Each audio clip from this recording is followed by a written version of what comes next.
अस्सलाम वालेकुम। आज जो रेसिपी मैं आपसे शेयर करने वाली हूँ वो है रसमलाई की।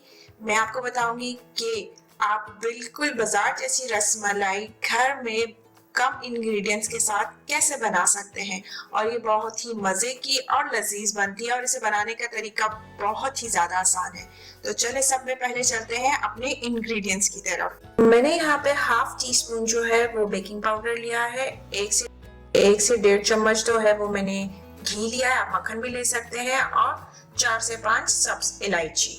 6 से 7 अदद जो है मैंने इसमें पिस्ते लिए हैं। प्याली जो है वो चीनी ली है और 1 कप के तकरीबन मैंने लिया है सूखा दूध यानी कि ड्राई मिल्क, आप कोई सा भी इस्तेमाल कर सकते हैं, और 1 लीटर मैंने लिया है फ्रेश मिल्क। 2 अदद मीडियम साइज के एग लिए हैं, इनको हम फेंट लेंगे।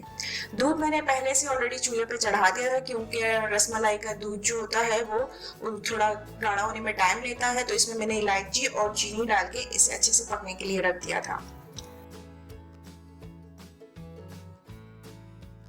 तो अब सब में पहले मैं डालूंगी 1 कप जो है सूखा दूध ड्राई मिल्क, और अब इसमें मैंने ऐड किया है 1 से 1.5 चम्मच घी और इसे अच्छे से दूध में मिक्स कर लेंगे।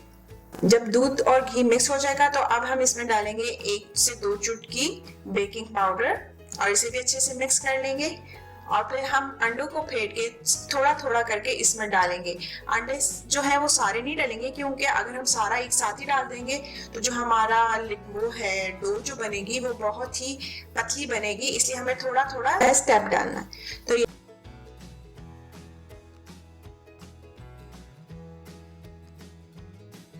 देखिए हमारी डो बन गई, और डो के बाद हमने इसकी ऐसी छोटी छोटी जो है वो गोलियां बना लेनी है।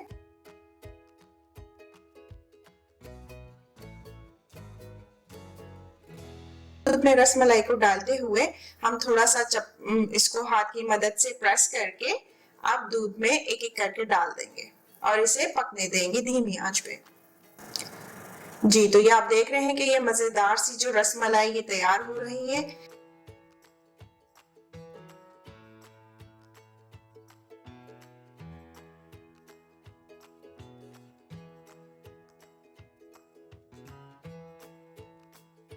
जो रसमलाई का साइज है, जिस साइज की हमने डाली थी अब उससे बड़ी हो चुकी है। अब हम इसे डिश में निकाल लेंगे।